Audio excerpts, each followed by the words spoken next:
எல்லாருக்கும் காலை வணக்கம் நண்பர்களே. காலைல 5:30 மணிக்கு எழுந்திரிச்சு எல்லோரும் தூங்கிட்டு இருக்கும் பார்க்கும்போது நம்மளும் அப்படியே படுத்துடலாமாங்கிற மாதிரி தான் தோணுச்சு.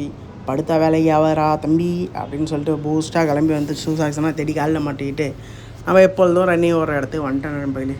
அதாவது காலைல எழுந்து ஜிம் போகிறது ஒரு மாதிரி நல்லாயிருக்கும், ஆனால் ரன்னிங் போகிறது அதை விட நல்லா இருக்குது நண்பர்களே. ஸ்வெட்டிங் பக்காவாக ஆகுது.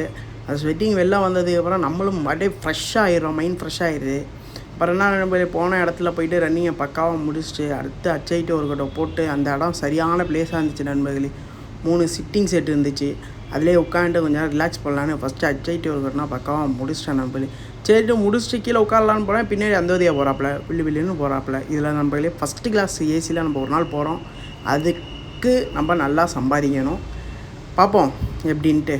அதே வேறு நண்பர்களே, கொஞ்சம் நேரம் உட்காந்துருந்தேன். நம்ம விருந்தாடி வந்தாப்புல, நமக்கு நாயினா செட் ஆகுது நண்பர்களே. இந்த நாய் வந்து ஜம்முனி மேலே ஏறிடுச்சு, அதான் கொஞ்சம் நம்மளும் கருணையை காமிச்சு விட்டாச்சு. அதே போல் அங்கேருந்து காலி ஆகிட்டு ரூமுக்கு ஜூட்டு விட்டோம் நண்பர்களே. போனோடனே நண்பனாக வந்துட்டு இருந்தாங்க, சரி வாங்க டீ குடிக்கப்பலான்னு வந்த உடனே டீயை ஒன்று போட்டு ரிட்டன் நேராக நம்ம ரூமுக்கு போய் சரியான தூக்கம். இது மத்தியானம் 3 மணிக்கு எடுத்த வீடியோ. என்ன கதைன்னு கேட்குறீங்களா? சரியான டைட்டு, அதான் தூங்கிட்டேன். ஈவினிங்காக ஒரு கருப்பு காப்பியை போட்டு பக்கத்தில் ஒரு காப்பி ஹவுஸ் இருந்துச்சு, செம்மையாக இருந்துச்சு நண்பர்களே. ஆல்ரெடி இதை உங்கள்கிட்ட காமிச்சிருப்பேன்னு நினைக்கிறேன், இருந்தாலும் நான் வச்சு காமிக்கிறேன். அப்புறம் என்ன நண்பர்களே, இரவாயிட்டுனா என்ன, நமக்கு இன்றைக்கி பசிக்காண்டி நம்ம சிக்கனை சாப்பிட்டு நண்பங்களோட தான் கிரில்லை சாப்பிட்டு நாளாக முடிச்சுக்கிறேன். நாளைக்கு பார்ப்போம். நன்றி, பாய்.